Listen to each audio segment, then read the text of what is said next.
ఎప్పుడు కూడా అనే విషయం ఇక్కడ పాడా నిధులతో ప్రార్థనా మందిరాలను నిర్మించారు. మెడికల్ కాలేజీని మెడికల్ కళాశాలకి అనుబంధంగా కళాశాలని హాస్టల్ నిర్మించాలనే పాపం ఆయనకి ఆలోచన లేదు.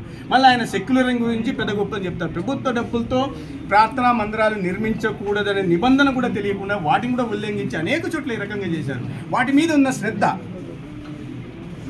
మత వైషమ్యాలు పెట్టి ఒక ఓటు బ్యాంకును తయారు చేసుకోవాలన్న విషయం మీద ఉన్న శ్రద్ధ, పేదలకు నాణ్యమైన వైద్య విద్య అందించాలా, మౌలిక సదుపాయాల కల్పన చేయాలా, పెద్ద ఎత్తున అసిస్టెంట్ ప్రొఫెసర్లని, అసోసియేట్ ప్రొఫెసర్లని నియామకం చేసి ఒక నాణ్యమైన విద్యా బోధన అందాలా, వైద్య విద్యను అందించాలనే ఆలోచన లేకపోవడం కడప జిల్లా పులివెందుల చేసుకున్న దురదృష్టము. కడప జిల్లా ఆంధ్రప్రదేశ్ కూడా చేసుకున్న దురదృష్టంగా 5 సంవత్సరాలటువంటి వ్యక్తి పాలనలో ఈ రాష్ట్రం మగ్గాల్సి వచ్చింది. దానికి తగినట్టుగా గుణపాఠం నేర్పారు ప్రజలు. అయితే ఇప్పటికి కూడా ఆయన తప్పులను అర్థం చేసుకోకుండా ప్రజలు ఏ రకంగా ఆశించి ఏ భంగపాటు కారణంగా ఆయనకు ఆ గుణపాఠం నేర్పారో కూడా ఆయన తెలుసుకోవట్లేదు. ఒకసారి ఆత్మపరిశీలన చేసుకొని భవిష్యత్తులో మంచిగా పాలన అందిస్తున్న, ఇటువంటి ఆర్థిక ఇబ్బందులున్న, ఒడిదుడుకులున్న, ప్రతికూల పరిస్థితుల్లో కూడా 100 రోజుల్లోనే ఒక మార్పు తీసుకొచ్చి ఇవాళ ప్రజల్లో మంచి ఒక సానుకూల వాతావరణాన్ని నెలకొల్పుతున్న గౌరవ ముఖ్యమంత్రి చంద్రబాబు నాయుడు గారు, పవన్ కళ్యాణ్ గారు, వీరికి ఆశీస్సులు అందిస్తూ కేంద్రం నుంచి నిధులను అందిస్తున్న నరేంద్ర మోడీ గారు చేస్తున్న పనుల్ని నిర్మాణాత్మక